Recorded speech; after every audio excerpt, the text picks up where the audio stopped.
Hər vaxtınız xeyir olsun dostlar. Deyirəm, bu günü də gördük. Deməli bizə mesaj gəlib ki, insana avaralığa görə cərimə gəlib 20 manat. Təsəvvür edin. Dedin ki, indi yəqin ki, dələduzlardır. Ola bilər ki, bəlkə də xüsusi indi var da, o qədər dələduzluq halları var ki, indi kimsə istifadə edir bəzən insanların bilməməzliyindən, öz haqlarını bilməməzliyindən. Amma bizim deməli inzibati xətaların məcəlləsində avaralıq maddəsi var və insan, yəni təsəvvür edin, ailəli adamdır, uşağı da var.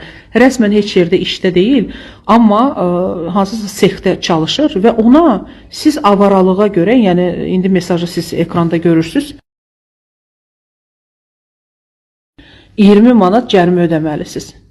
Bu təbirlə bugün nə qədər gənclər iş tapa bilmir, bugün nə qədər insanlar var ki, yəni çıxır deyir, evdə oturmaqdansa bütün günü ev oturduqca deyir, adamın üstünə gəlir ev. Çıxın biraz gəzim, eləyim, hava alım, biraz beynimdə fikirlərimi yerbəyer eləyim.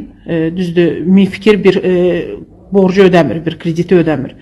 Amma təsəvvür edin ki, insana hansı parametrlərinə görə bu cərimə gəlib? Və durduğu yerdə insanı günün gün orta çağı sən avarasan deyərək cərimə ödəməlisən.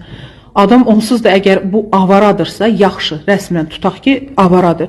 Bu 20 manata hardan alsın? 20 manatı qazanmaq imkanı olsa insan avaralıq edərmi? Əvvəllər var idi, kimsə deyirlər ki, əşi filan kəs avaradır. Amma indi təsəvvür, insan sabah bir gün deyirlər 40 yaşı olacaq, amma sən avarasan deyərək cərimə ödəməlisən. Absurddur, mən inanmaq belə istəmirəm, amma yenə də şərt